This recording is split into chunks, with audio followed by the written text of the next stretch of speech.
7h40 RFM di jégalu 7h40 RFM matin sunu gan Oumar Ba salaamaaleykum. waaleykum salaam wa rahmatulah merci Déthié. nekkoon nga fi ay jamono directeur cadre de vie et de l'hygiène publique. directeur général leer la ba fas yéene ànd ak Mouhamed Diop ci waxtaan wi dana ci gën a fës nag JOJ yi ci wàllum jumtukaay management beeg projet d'urbanisme beeg ak jumtukaay yi nga xamante ne ñoom la ñu jégleel JOJ yi ak seen i ëllëg waaye laataa ñoo sóobu ci loolee dañuy doore ci li nga xamante ne moo amoon démb moo di conférence bu njëkk bi ñu jégleel ñi nga xamante ne ñooy yëngu ci administration administrateur ak manager public ak kaddu ya nga xamante ne njiitu réew mi yëkki na ko fa démb ndax itam loolu itam ci li nga xamante ne yaa ngi ciy yëngu da nga ci doon yëngu ci administration publique boobee njiitu réew mi nee na am nañu ab administration républicaine waaye bi nga xamante ne figé wu ci ay schéma yi nga xamante ne dañ ko dépassé noo jàngatee kaddu yi njiitu réew mi ni muy càmbare administration bu Sénégal. asalaamaaleykum di nuyu seen auditeurs yëpp di nuyu Sidna Mohamed di ñaan it li ñuy yàlla leeral suñu xel ak suñu làmmiñ ba li ñuy wax it am njëriñ. Effectivement ndaje bu am solo la macha allah effectivement ci présentation bi dans une vie antérieure nekkoon naa conseiller spécial à la présidence. jamonoy président Abdoulaye Wade donc bu président di wax man maa ngi gis conseil bi ñu ginnaaw. ak ni ñuy bindee discours bi. benn rafetlu déjà jotaay bi ci boppam. constitution Sénégal moo ne président de la République mooy définir la politique de la nation. kon baaxoon na benn jamono capitaine u bateau bi taxaw joxewaat cap bi donc bu dee am na benn premier enseignement bu ñu jël ci kii bi. mooy loolu parce que ba tey jii malheureusement on a un contexte très politique. naan premier ministre moo fës trop. loolu baaxoon na ñu delluwaat ci orthodoxie boobu. wala ni que effectivement c'est le président de la République ba fàttali sax discours bi mu waxoon ba lettre bi mu bindoon administration sur jubal nga xamante ni am na cohérence ba tey jii. te it dëkk boo ko joxee dañ koy jox administrateur yooyu ñoom ñooy jëmmal politique boobu donc il était important ñu dajale leen ci benn kuréel. pour ñoom ñëpp ñu weccoo ay xalaat pour xool it mbir mi nan lañ koy tëggee ngir Sénégal jëm ci kanam effectivement benn am na partie diagnostic boo xamante ni dëggantaan à la limite bëgguma critiquer mais dara beesu fi. administration bu figé et cetera ça fait des années ñu koy wax maa ngi fàttaliku il y a juste quelques années en fait matul ñetti at président Macky Sall ak ki nekkoon Kaolack Sarr. La dame waaw. defoon nañ fi benn kii sur le PAMA Mariama Sarr benn conseil présidentiel PAMA modernisation de l'administration. donc loolu diggante boobu foog naa matul ñetti at maximum je pense ci lay doon donc day mel ni lu bees benn même discours bi la. mais ci orientation yu bees yi baax na muy rappeler fonctionnaires yi it maanaam seen taxawaay muy obligation yi président rappeler. baax na it et puis nécessité. action publique bu mu mën ci doon ñu orienter ko vers la satisfaction des besoins des populations loolu je pense que c'était quelque chose de très important effectivement après ci ginnaaw am na yenn point boo xamante ne bu la neexee mën nañ ci duggaat mën naa ci jël ñaar wala ñett rapidement benn lu ma soxal man wax na ci entreprise d'intérêt stratégique lu am solo la et il faut aller même au-delà de effectivement dafa junj que c'est président de la République ba wax ñaar ñetti société mais war na weesu loolu tey jii am na benn société jarul tudd tur wi wuy jaay ginaar nee nañ jaay nañ ko ay marocain jaay boobu état du Sénégal waru ko woon tardé wala waroon na xoolit nan la ay entrepreneurs locaux waroon ko mën a racheter amit am na beneen société bu yëngu ci jënd ak jaay am enseigne bu am bu xonk bi jóge ay tubaab loolu bi ñu fiy ñëw. ñu ne dañuy damay bañ kat. bu njëkk merci. entreprise yooyu bi ñu ñëwee équivalent mu nekkoon na Maroc Carrefour. marocain dañ leen daax.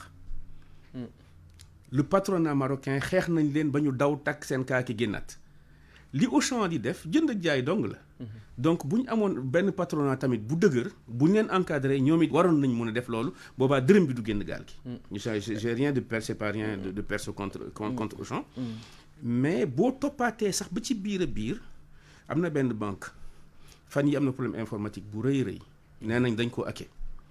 te banque boobu justement ci société d'intérêt stratégique yi la bokk. donc damay wax naan bu président di wax man damay gis conseiller bi ci ginnaaw kilifa gi bu waxee le rôle du conseiller mooy mu saraa li mu wax. saraa ko mooy xool nan lañ koy jëmmalee li muy laaj yëpp. ces entreprises là yi président tudd par exemple dina am benn jamono seen sécurité informatique naru doon sax seen coobare état moo leen di imposer ay normes yoo xamante ni seen sécurité informatique ba ci seen sécurité physique de manière générale ba fi ñuy nekk tey jii ça n'a rien à voir américains yi fi nekk diplomate am na yenn quartier yoo xamante ni amuñu droit dëkk fa parce que seen dëkk moo leen koy imposer tey jii it sax doon na baax même entreprise yooyu état bi yokkaat encore level bi wala yokkaat encore exigence yi effectivement président junj na ko ci caractère dirigeant yi koy jël ak obligation de rendre compte tey jii simple décret nga nommé kenn mu nekk fa di nguuru pendant 5 ans bu paree ñu defaat audit ne lekk na suñu xaalis et cetera et cetera mais yéen ñii ñun ñii ñëpp employé bokk ñi am employé at bu nekk dañ lay testé sa patron ngeen daje mu ne liggéey bi lii daal la santoon egg nga ci lii voici les points li ma bëggoon rebondir rek mooy par rapport ak délai bi fi ñu ko defee 11 mois après seen prise de pouvoir ak tamit est-ce que contexte financier bi nga xamee ne Bassirou Diomaye Faye décrire na ko muy condition yoo xam ne jamono ci marge de manœuvre yi bareetul est-ce que réforme la yoo xam ne mun na jàll wala laajul koom. am na yu laaj koom ak yu laajul koom te yàlla xamante ni yi bëri laajul koom benn ak affaire bu simple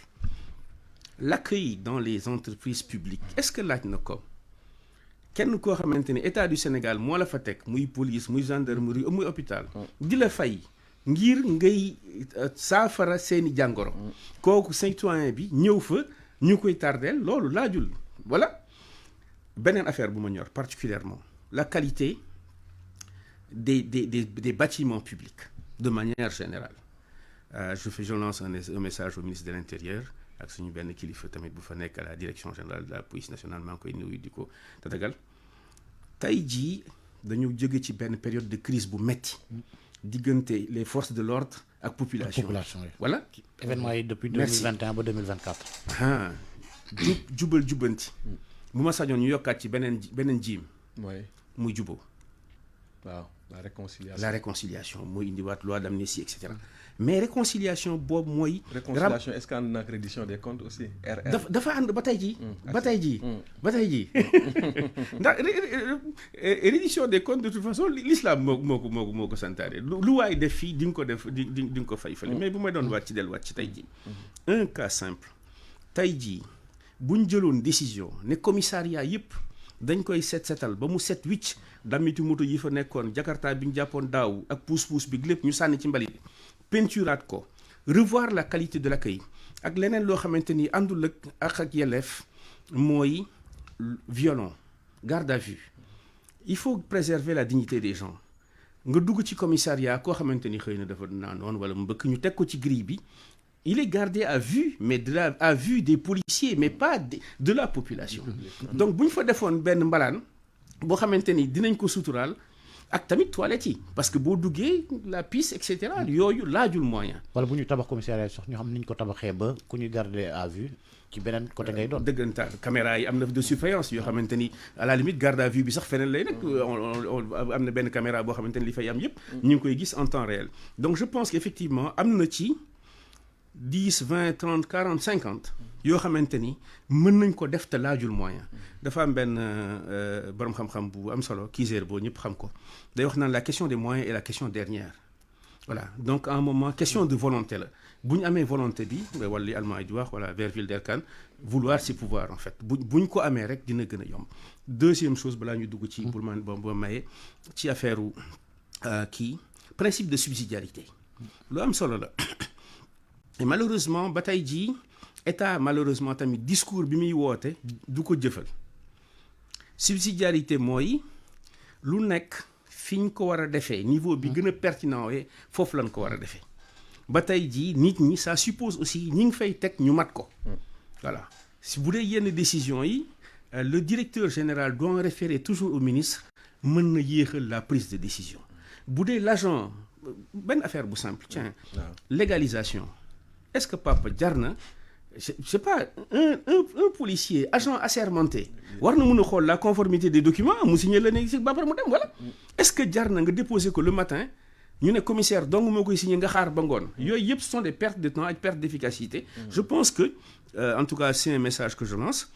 Au niveau de la primature, je pense que ñu ngi ciy xalaat. Et des pertes de points dans les différents rapports. Extraordinaire. Maintenant, passer à la modernisation de l'État. War na am benn structure boo xamante ni war na mun a boole xalaat yooyu yëpp yoo xamante ni dans un horizon 1 an mën nañ soppi yu bëri.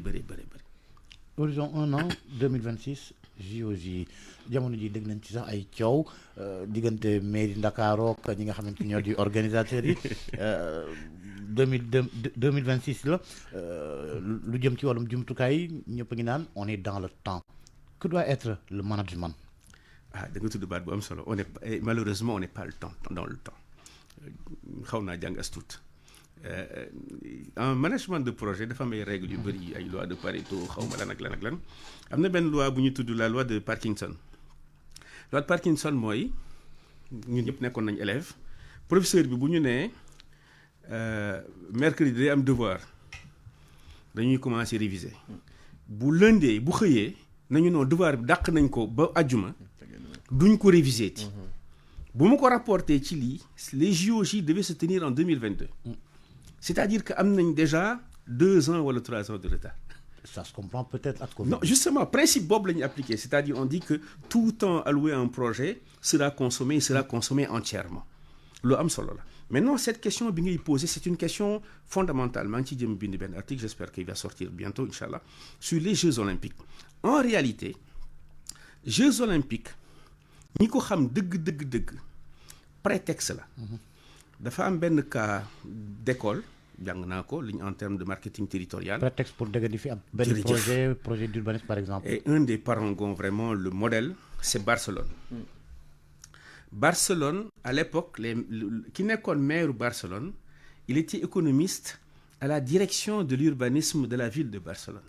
ñoom ñu ne dañuy tabaxaat Barcelone. Profiter ci jeux yi. En fait jeu prétexte la pour développer d'autres projets. boo xoolee Paris bii passé boo am na benn département bu tudd Seine-Saint-Denis et particulièrement la Seine-Saint-Denis le départ mooy fii am Stade de France. À la suite de la Coupe du Monde dañ ko defaraat ba tëggaat ko. ay entreprises tertiarisation di jógee la Défense di ñëw Saint-Denis. Alors li maire de Dakar di wax ci wàllum héritage bi ci wàllum patrimoine bi ça devient pertinent alors. Ça devient pertinent et c'est dommage que à ce moment-là tiens parce que ay pàcc la yu bëri. ci Jeux olympiques la ñuy gisee vraiment le sens du partenariat public-privé et le sens même du local et sans personnaliser parce que diw moo ko wax non bu du loolu il faut voir le maire de Dakar quel que soit le nom qu'il porte par ailleurs. C'est une candidature de la mairie de Dakar. Damay joxe benn anecdote France bi François Hollande nekkoon président annoncé la candidature de Paris Anne Hidalgo mi ngi ko fekk à l'étranger. Dafa dagg voyage bi le lendemain mu ñëw def conférence de presse jël ay prérogatives am ne lii mën maa ci war wax te ñoom ñoo bokk parti et cetera donc ku nekk tamit nañ la jox sa cër ça c'est les Jeux de Dakar mais passé na Dakar en fait booy xool slogan bi dañ naan l'Afrique accueille je pense Dakar célèbre nous sommes en fait le porte-parole de l'Afrique Jeux yi c'est inédit en tout cas pour Afrique sowu-jant fii ak 25 ans yi nar a ñëw boo moytul du amaat fii ci Afrique sowu-jant donc ñun defaluñ ko d'ailleurs le slogan yamuñu ci Dakar dañ ci boole Afrique donc impératif de réussite bi dafa dépasser le simple cadre sénégalais. lan moo amul lan moo manqué. Animation en tout cas ci li ma peut-être yëguñu ko. Animation benn parce que tey jii war nañ mën a créer dynamique boobu